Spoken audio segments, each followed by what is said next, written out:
In this video, I'm going to explain how to use MATLAB to solve first order ODE. As you can see that we start from first order ODE, but most of our equation of motion, they are second order. But in the second video, you're going to see how we convert second order ODE to first order ODEs. Alright, so there's the simplest format for first order ODE. You have x dot equal to a times x. A is just a constant, and we know the initial condition x naught. So in order to solve these first order ODE, we need to understand or recall the Taylor expansion. So if you have a nonlinear xt function, let's say it's really nonlinear, so it's going zigzag, and it's usually really hard to find an analytical expression for the entire function. But what you can do is you can find a time point, which is t naught, and then you can do approximation around this t naught, let's say in a very narrow range. And within this narrow range, you can use a polynomial to approximate the function. Okay, how can we find such a polynomial? So the idea is called Taylor expansion. If you don't recall what's happening there, you can go back to your calculus book or search Wikipedia. So as you can see here, your xt can be expressed, can be approximated by such a very long equation.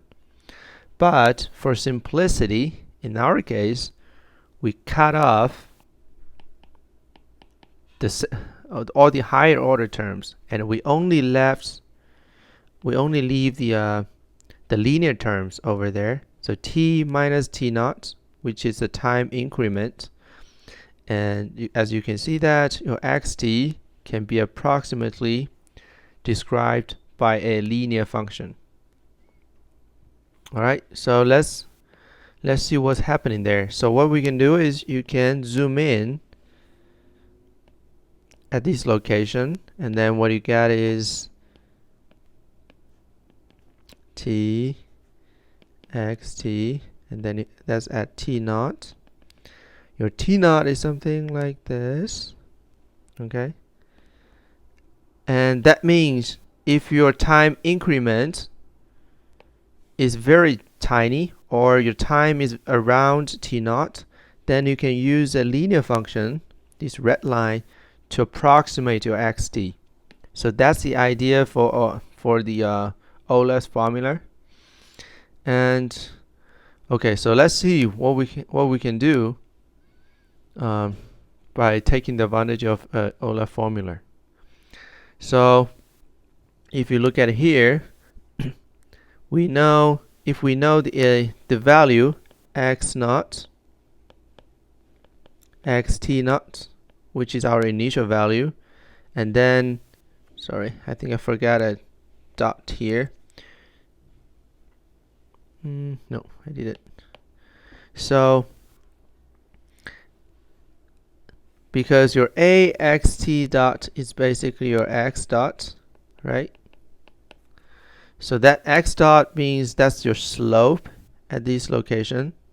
So which means this tangent theta is your x dot t naught. And your tangent theta times data t. Let's assume this distance is your data t. If this is the case, then the increment here is your tangent. Let's name it as data x. Is tangent theta times data t. Alright, okay. So what we do here, we assume these points, xt naught plus data t, that is actually xt. We assume this point is very close to the actual value. As you can see that they won't be exactly the same because we eliminate all the higher order terms. But then if your data t is small enough, then these two values will be very, very close. So that's the concept for Euler's formula. So what we do is, because we already know, so let's briefly draw a flowchart.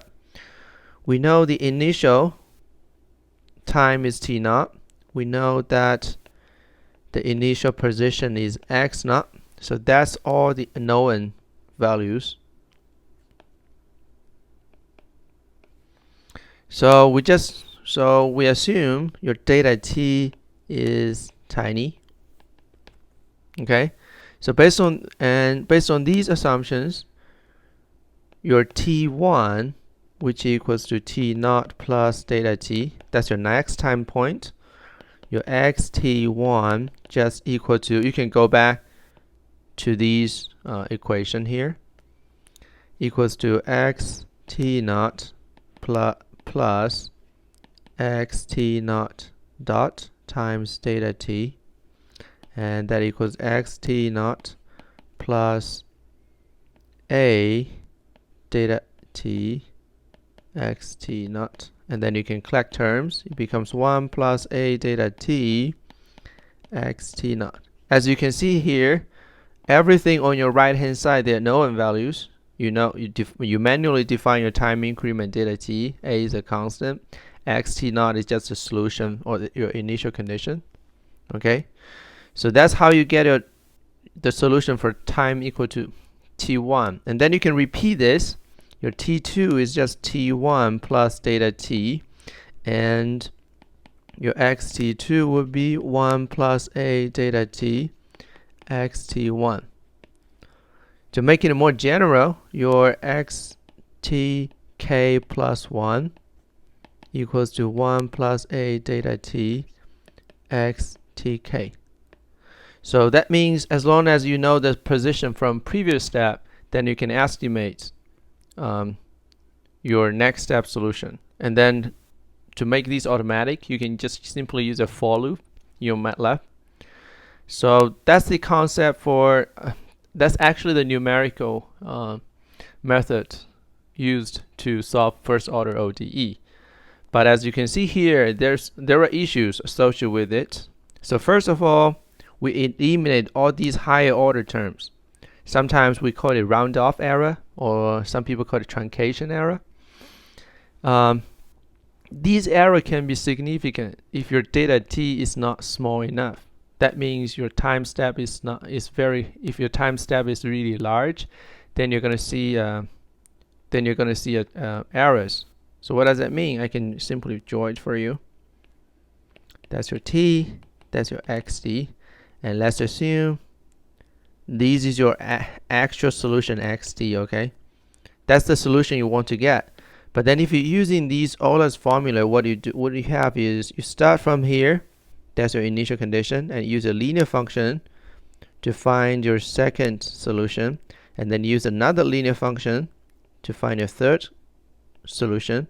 And eventually, if you have a lot of time steps, then your truncation error or your round off error, they accumulates.